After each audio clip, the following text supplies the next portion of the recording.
Olá, oitavo ano. Eu espero que esteja tudo bem com vocês. E estamos aqui para fazer mais uma aula aí da América do Sul, sendo que a aula passada a gente falou sobre os aspectos físicos ambientais, onde a gente ressaltou aí relevo, hidrografia, clima e vegetação. E nesse capítulo 11 nós vamos falar da população e a diversidade cultural. Bom, pessoal, para a gente falar de população, a gente vai falar primeiro de como aconteceu as teses, né, de ocupação aqui das Américas. Por que a gente fala subcontinente? Porque as Américas são divididas em três: América do Norte, Central e do Sul. Então, nós estamos falando do subcontinente América do Sul. Há muita controvérsia e polêmica em torno da maneira, o caminho que o homem percorreu para chegar aqui e quando ele chegou aqui. Bom, sabendo que da África ele cruzou a Ásia, enfim, ele fez um percurso para cá, como que isso aconteceu? Bom, os primeiros estudos eles focavam num período assim de 15 mil anos atrás, 20 mil, 35. Existem estudos de até 50 mil anos atrás, que pode ter sido assim a chegada do homem às Américas, tá? Não existe ainda hoje um consenso efetivo sobre isso. A teoria migratória de maior destaque acredita que os primeiros humanos a chegar ao continente contavam com semelhanças das populações ali da Mongólia e da Sibéria, na Ásia. E a chegada desses povos à América aconteceu graças ao congelamento do Estreito de Bering, que separa o continente asiático da porção norte da América. O Estreito de Bering, ele está aqui, ó. Vocês conseguem ler?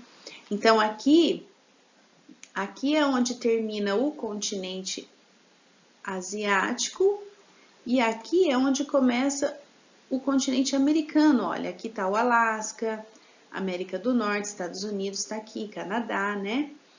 Então, é que aqui a gente está vendo o globo do outro lado, porque a gente sempre vê mais do lado do Brasil, né?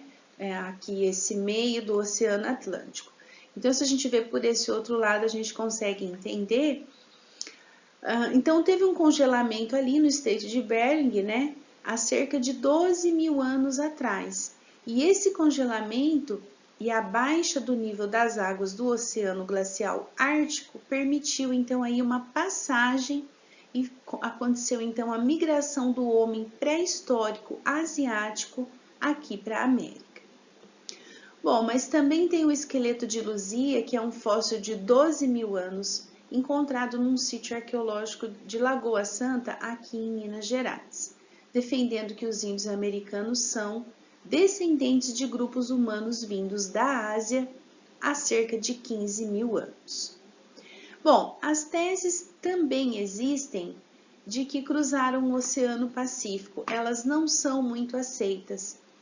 Tá vendo aqui essas setas? Olha, algumas embarcações aqui. Então, nessa época, pessoal, essas pequenas embarcações, elas eram muito rústicas e eles não tinham conhecimento marítimo.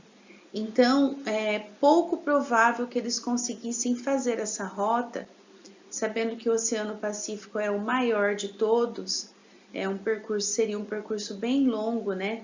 Aqui da Oceania até a América do Sul, tá?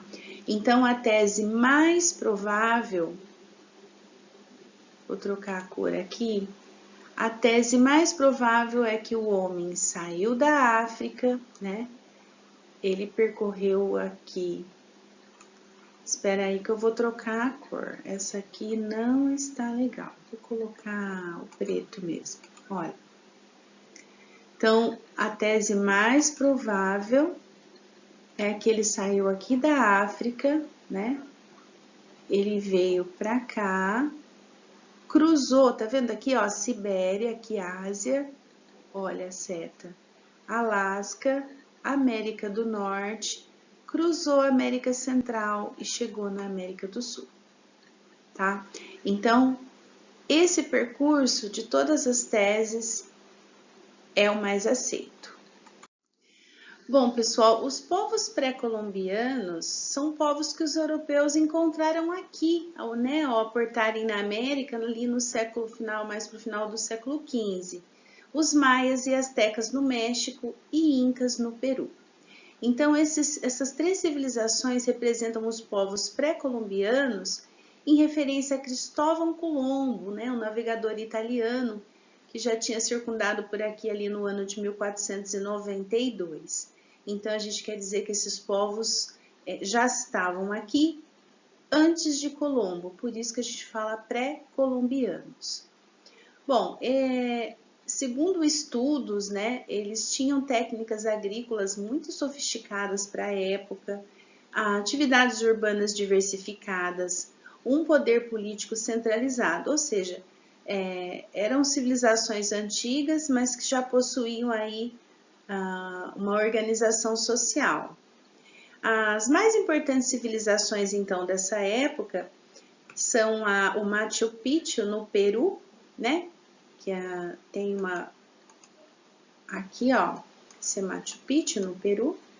A civilização está aí em ruínas, hoje é patrimônio histórico e somente um lugar de turismo, né? Aqui a gente pode ver que é no topo de uma montanha onde eles construíram essa civilização. E os astecas, Tenochtitlan, no México, aqui. Esses já eram construtores de pirâmides, né, e mais assim, de grandes monumentos. Bom, a gente sabe que a colonização ela deixou marcas profundas, né, nos países. E então ali entre os séculos XV e XVII, espanhóis, portugueses, franceses, holandeses, ingleses, né, então todos esses europeus ocuparam o continente americano e iniciaram o domínio dos povos que estavam aqui, nativos, e a colonização dos territórios. E nos territórios invadidos e dominados, né, pelos portugueses, que mais tarde então seria o Brasil, os conflitos entre colonizadores e povos nativos provocaram aí o genocídio e o etnocídio de muitos povos. Bom, pessoal, o que é isso? O genocídio a gente diz que é um extermínio físico de uma população ou de um grupo étnico. E etnocídio, destruição da cultura de uma população ou um grupo étnico. Bom, com relação aos povos que não foram exterminados, houve empenho por parte dos portugueses em convertê-los à fé cristã. O que não deixa de ser também um processo de etnocídio, porque quando eles catequizavam os índios, eles estavam querendo o quê? Adaptá-los aos costumes europeus. Os espanhóis eles destacaram ali mais nas conquistas dos Andes, né, América Central e México, sempre ali ocupando áreas ricas em metais preciosos, né, como ouro e prata. E essa conquista e ocupação também não aconteceu sem resistência. As populações nativas elas se rebelavam, né, e foram muito escravizados para a exploração das minas, e isso desorganizou muitas comunidades que já viviam aqui, contribuindo até para o desaparecimento das civilizações pré-colombianas. Bom, pessoal, como vocês já sabem, ali durante o período colonial, a agricultura, né, se caracterizava pela plantation, que é plantação. Então, o que predominava era latifúndio, terra, monocultura, exportadora e escravidão. Então, isso foi o que caracterizou as colônias de exploração na América, inclusive ali nos Estados Unidos. Bom, mas a adoção da plantation, então, promoveu uma transferência maciça de africanos para cá, né? Mais de 5 milhões de africanos escravizados até 1850, quando essa prática foi proibida pela Lei Eusébio de Queiroz. Mas a abolição mesmo só ia acontecer em 1888, então de 1850 a 1888 ficou tendo aquele tráfico ilegal, né, de escravos dentro das Américas. Bom, mas quando foi abolida a escravidão, vieram milhões de imigrantes europeus para cá, e com isso a substituição da mão de obra escrava nas lavouras pelos trabalhadores num sistema de parceria, que foi então aí um sistema mais de assalariados, né? E aí foi dada uma continuidade à ocupação do território. Bom, os africanos é uma outra história, né? Triste, porque eles foram escravizados, não foram incorporados aboliu a escravidão, mas não os inseriram no mercado de trabalho, ficaram aí marginalizados socioeconomicamente, como a gente sabe a questão do preconceito racial que existe até hoje. E toda essa situação se refletiu na sua condição de vida, de todos os seus descendentes. Atualmente, todos os indicadores sociais, somente renda e escolaridade dos afrodescendentes brasileiros são inferiores aos dos brancos. Embora essa desigualdade venha se reduzindo, mas ela ainda existe e precisa aí de muitas políticas, né, de ação mais efetiva e afirmativa. Bom, pessoal, mas em relação à diversidade étnica e cultural, como a atual composição étnica da população dos países sul-americanos é bem diversificada e muito diferente de um para o outro. A composição étnica pode contar um pouco a história de como um país se formou, né? Como ele reflete os movimentos de migração, de aculturação, processo de genocídio da população nativa, ou mesmo de uma população que veio de fora. Então, nós temos aí, olha, a América do Sul, composição étnica da população de países selecionados, tem uma tabela na página 161, mostrando aí então a questão do Brasil, Bolívia, né? Argentina, Peru, a quantidade de brancos, negros e mestiços de todos eles. Bom, pessoal, em relação à distribuição da população, a gente pode observar por aqui, nesse mapa, que a cor mais clarinha representa de 0 a 1 habitante por quilômetro quadrado e o mais escuro 5.000 habitantes por quilômetro quadrado. Isso quer dizer que as regiões que estão mais claras é onde tem menos habitantes ou 0 habitantes, e quanto mais escuro, mais populoso. O país mais populoso da América do Sul é o Brasil, a gente pode ver aqui, né? Selecionar o vermelho. América do Sul, então nós estamos aqui, né? A gente pode ver as partes mais escuras e o menos populoso é a Guiana e o Suriname, que estão aqui, olha, nessa pontinha mais clara, tá vendo aqui? Tá vendo aqui que quase não tem o marronzinho, tá? Bom, pessoal, 424 milhões, o último censo, nós temos aqui na América do Sul de habitantes. 90% da população aqui mora nas proximidades do litoral, com maiores aglomerações urbanas e densidade demográfica. Então, a gente pode ver aqui, sempre nas proximidades aqui do litoral, né, próximo ao oceano, existem as aglomerações urbanas, as partes mais escuras do mapa, certo? Tudo isso explicado, pessoal, pelo processo de ocupação colonial, né? A gente está falando agora da América do Sul, fomos voltados aqui para a exploração dos nossos recursos agrícolas e minerais, ali com a cana-de-açúcar, o algodão, o cacau, o café, o ouro, a prata e outros, e logicamente que era estratégico, né, a saída para o mar. Isso era essencial para a circulação de mercadorias. Já ali no século XX, né, quando a gente já começou a viver a industrialização, começou a fazer a interiorização, a construção de rodovias e ferrovias, e isso expandiu muito a área cultivada e teve ainda então uma maior exploração dos recursos energético e mineral. Pessoal, em relação à urbanização e maiores cidades, tem um Explorando o Mapa aí na página 164, questionando qual o país mais urbanizado aqui da América do Sul. Bom, é o Uruguai. E se tem algum país ainda né, aqui na América do Sul, no caso, onde existe mais população rural que urbana, sim. Na Guiana tem apenas 26,6% de população urbana, ou seja, a população maior ainda é a rural. Bom, nos litorais do Atlântico e Pacífico se encontra nas maiores aglomerações urbanas, as maiores densidades demográficas aqui a gente sabe. São Paulo, Buenos Aires, Rio de Janeiro e Lima são as maiores aglomerações urbanas com mais de 10 milhões de habitantes.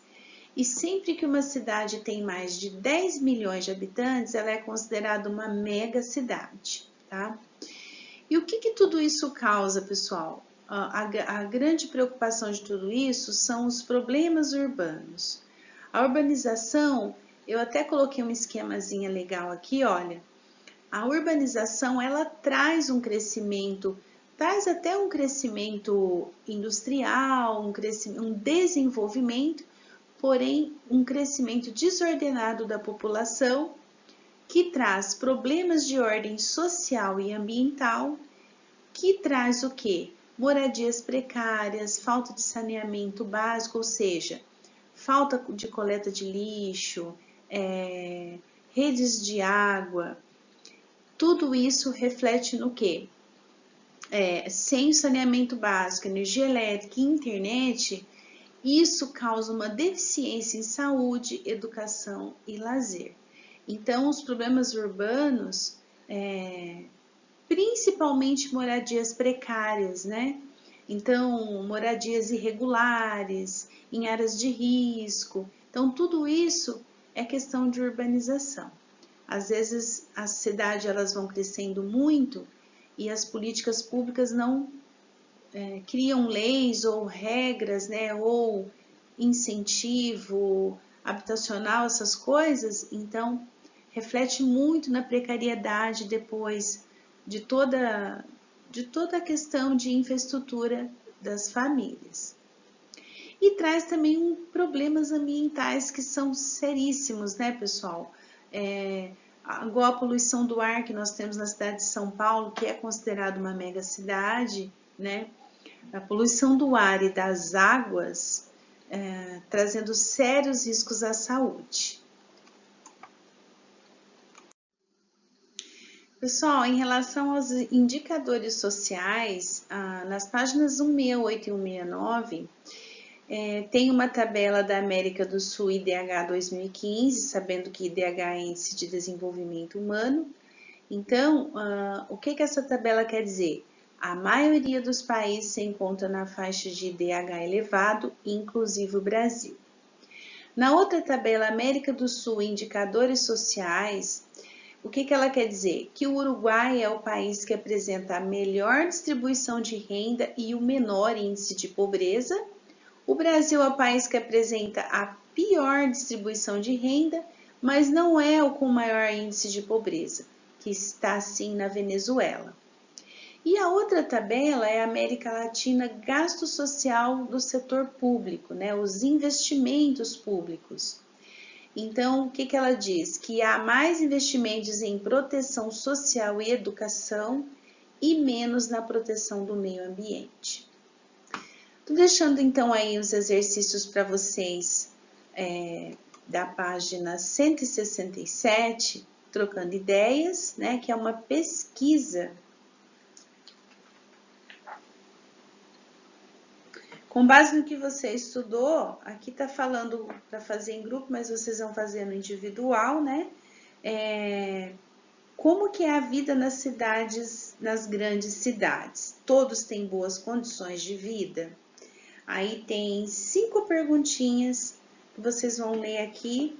Pode pesquisar na internet, tá? Mas eu acho que pelo livro talvez até está falando de habitações inadequadas, falta de saneamento básico, né, falta de segurança, enfim. Todos os problemas urbanos que a gente sabe que causam as aglomerações, tem a questão da violência também, né, falta de emprego, enfim.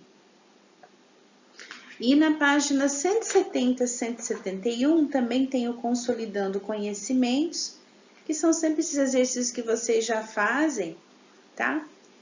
Tem 2 textos aqui, o que é saneamento, o que diz a Constituição do Brasil, a questão do outro, o etnocentrismo e a destruição da população indígena. Então, tem alguns textinhos que vocês vão ler e aí vocês vão enviar para mim as respostas. Pode enviar por e-mail, vou deixar o e-mail aqui, vocês enviam para mim, tá bom? Pessoal, então é isso. Chegamos ao final da nossa aula. Eu espero que vocês fiquem bem, se cuidem. Beijo no coração. Até a próxima. Tchau, tchau.